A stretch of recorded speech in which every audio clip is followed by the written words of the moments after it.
আসসালামু আলাইকুম। আজকে আমি আপনাদের সাথে শেয়ার করব গরুর মাংসের আচার রেসিপি।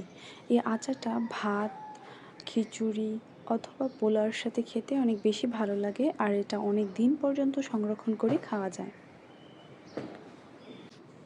যারা চাচ্ছেন যে প্রবাসে বা দূরে কোথাও মাংস পাঠাতে, ঠিক এইভাবে পাঠাতে পারেন। নষ্ট হওয়ার কোনো চান্সই নেই, আর এটার টেস্টও মোটামুটি ভালোই আসে। বাসায় একবার বানিয়ে রেখে দিলে সব কিছুর সাথেই খাওয়া যায়। আমার কাছে তো বেশ ভালোই লেগেছে।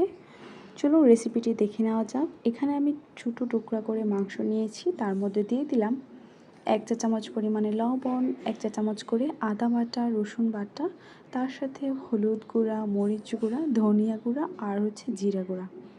একসাথে সব মশলা দিয়ে দিব।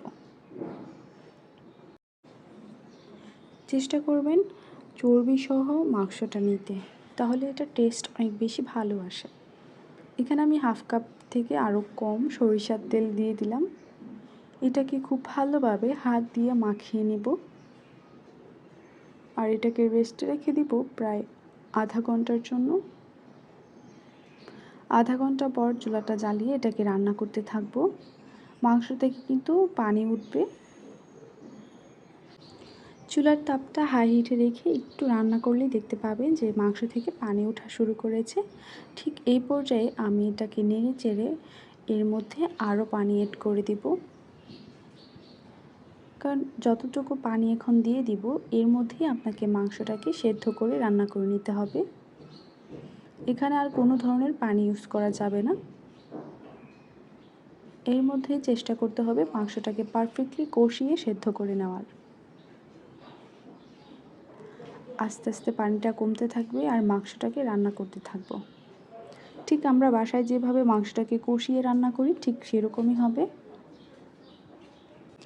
একটা সময় পর ঠিক এরকম হয়ে গেলে এখন আমি একটা মশলা রেডি করে নিচ্ছি।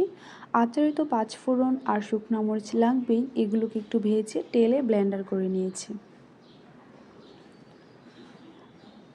আর এখানে আচারের জন্য নিয়েছি কিছু রসুন গলা করে নিয়েছি, শুকনো মরিচ, গরম মশলা, আদা কুচি আর তার সাথে রসুন কুচি দিয়ে দিব।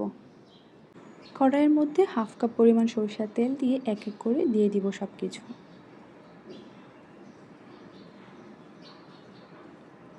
তারপরে এই রসুন, শুকনা মরিচ, আদা কুচি, রসুন কুচি এগুলোকে খুব ভালো করে তেলের সাথে ভেজে নিতে হবে। ঠিক যখন এরকম গোল্ডেন কালার চলে আসবে তখন নামিয়ে নিলেই হবে। মাংসের মধ্যে এটা দিয়ে দিব। দেখলেন তো কতটা সহজেই মাংসের আচারটা তৈরি করে নিয়েছিলাম। বানানোর আগে মনে হয় অনেক বেশি ঝামেলা। লাস্ট পর্যায়ে আমি এখানে অ্যাড করে দিচ্ছি 1 টেবিল চামচ পরিমাণে 5 ফোড়ন যে গুঁড়া করেছিলাম ওই মশলাটা। এখন চুলাটা বন্ধ করে নামিয়ে নিলেই হবে। চাইলে কিন্তু খুব সহজভাবে আপনারাও এটা বাসায় বানিয়ে নিতে পারেন। ভাত, রুটি বা যে কোনো কিছুর সাথে খেতে অনেক বেশি ভালো লাগবে। এই আচারটা একবার বানিয়ে রেখে দিলে প্রায় অনেক দিন পর্যন্ত ভালো থাকে। অবশ্যই বাসায় একবার হলেও ট্রাই করবেন।